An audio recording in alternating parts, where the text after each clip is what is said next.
There's no reason why the public should bear the full brunt of this. But it is an emergency, and so you are the ones maybe able to provide a resource. Madam President, my second question is And about... then just in sake of time, go ahead, well, let's ask your second question. We have other councilmen, and we do have an executive session, so we probably have like another half an hour, 40 minutes or so. I tend to talk too much, Okay, all right. so I apologize. We'll cut you off. Right, yeah. My second question is about planning process. In my view, if we move forward on this, it should not be done in a vacuum, but it should be as part of an overall housing planning process. I do not know how this relates to the county's housing policy because we don't have one. And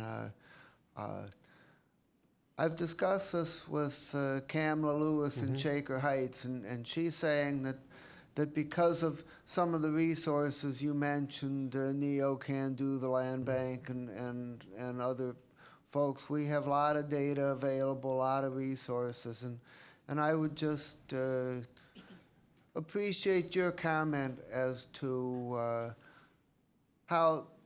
how this could be done as part of a broader planning process and whether you feel that would be beneficial or necessary. Oh, it definitely would be beneficial. I think it actually is an opportunity. As was mentioned, I've been working on this really 2004, so about 10 years. And I think, I don't mean any disrespect by saying this, but I think that for many of my colleagues in the early years, the county was just out there somewhere.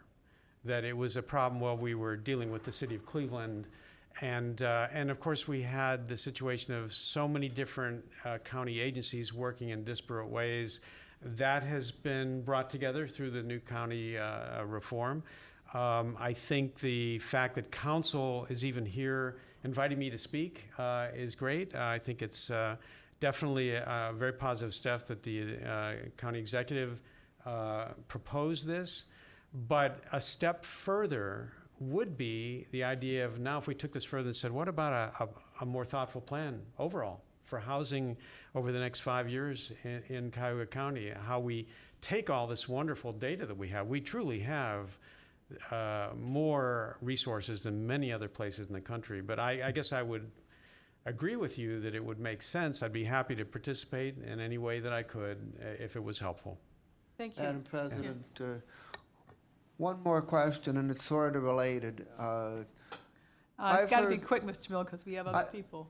I've heard 350 million cited as the size of the problem, and the proposal here is for 50 million, and it seems like we just kind of pull a number out of the air as to what we might be able to do. And my question is how do we relate this to the full magnitude of the problem, and what other funding sources might be available to work with us in partnership? And can you kind of give us a Cliff Note version of that? Yeah, I guess I better. I hadn't heard the 350 million. I start with the 83 million for the city of Cleveland, and then if you add East Cleveland and some of the inner ring suburbs, it's clearly over 100 million for just demolition alone.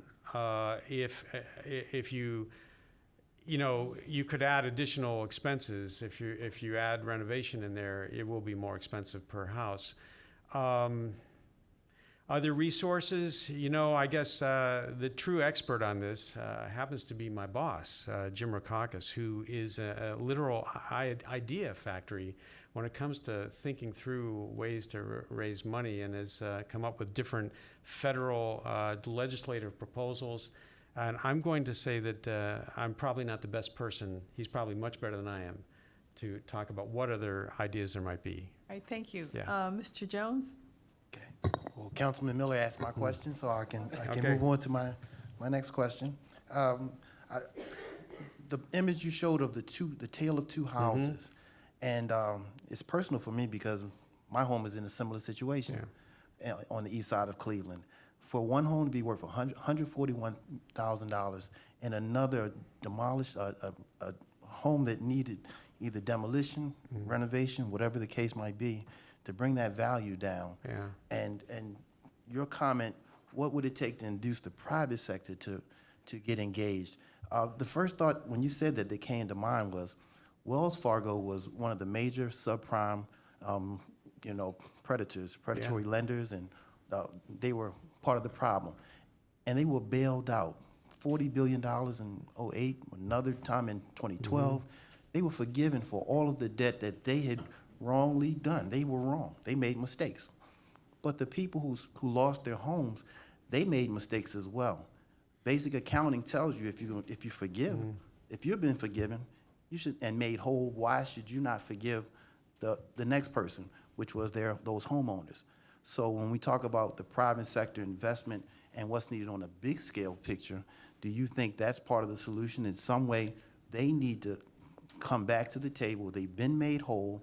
They would have still been whole if the people who would have been allowed to stay in their homes. You're asking whether Wells Fargo, for example? And not simply them, they're not the only, Yeah. but certainly since Well, you mentioned their name. You know, the one unfortunate thing which I didn't present, but it's an interesting fact, that if we go back to 2008, 07, and you took a count of vacant property, and I could probably get this information, I would bet that 3/4 of all vacant homes back in 07 in Cleveland were owned by a bank, Deutsche Bank. Well, Deutsche Bank alone had 800 homes in 07. Wells Fargo had 600.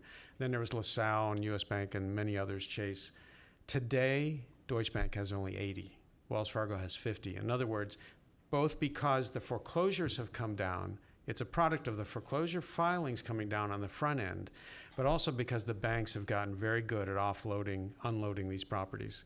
So our opportunity, we still have an opportunity, as I mentioned, that through these bond ordinances, we might capture some on the front end, but the vacant property that's sitting in front of us right now, it's not held by the banks very much. And so so I don't know, I'm with you, by the way, on the, what it feels to me, my gut feels like, there should be some compensation here, because they got bailed out. How we legally do that, how we still reach out and hold on to them and make them accountable, I'm not sure what that is. Although I would certainly participate in I happen to be an attorney, although I didn't say that.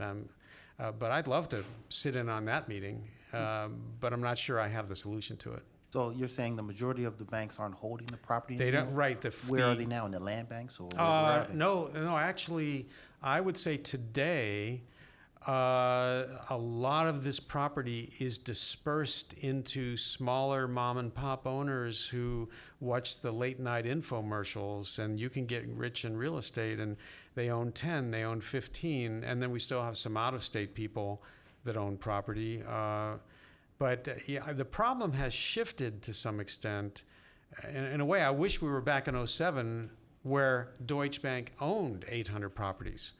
And it'd be a clear remedy that they own them. We're going to go after them right now. And I think as good as, and I'll give credit to Director Ribka, he has done a remarkable job taking the Cleveland Building and Housing Department and stepping up.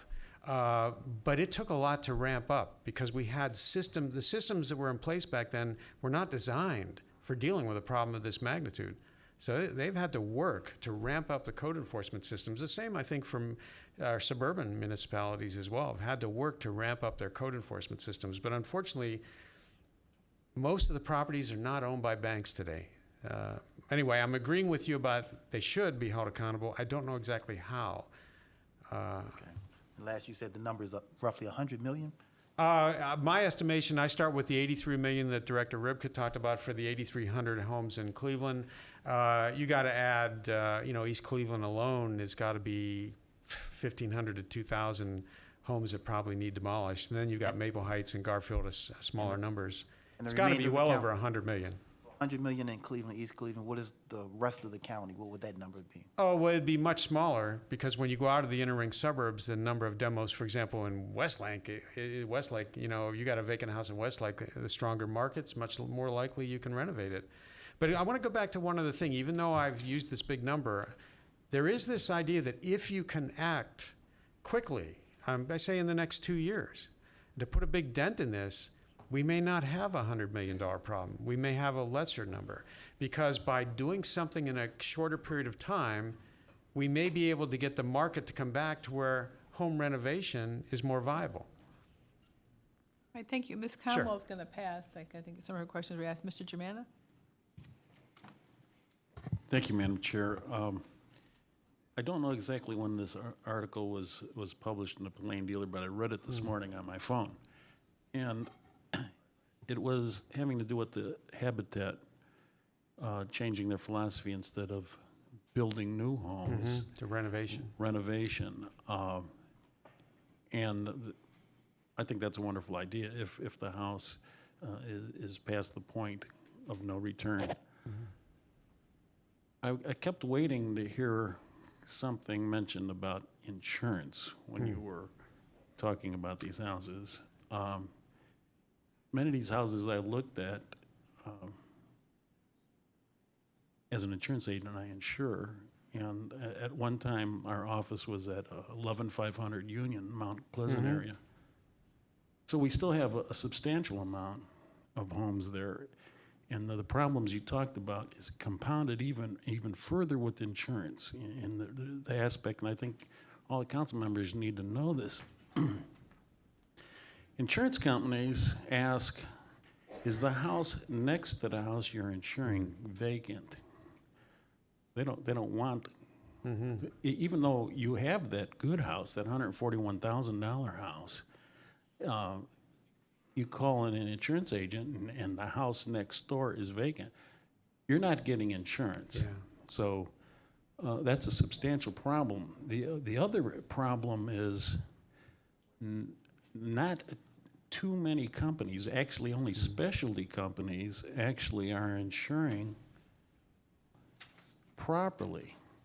Because the way insurance works, and as the, how do you say, how we make the story is if half the house is destroyed, you have to pay the cost to reconstruct, because you can't take half a house down the street and patch them together.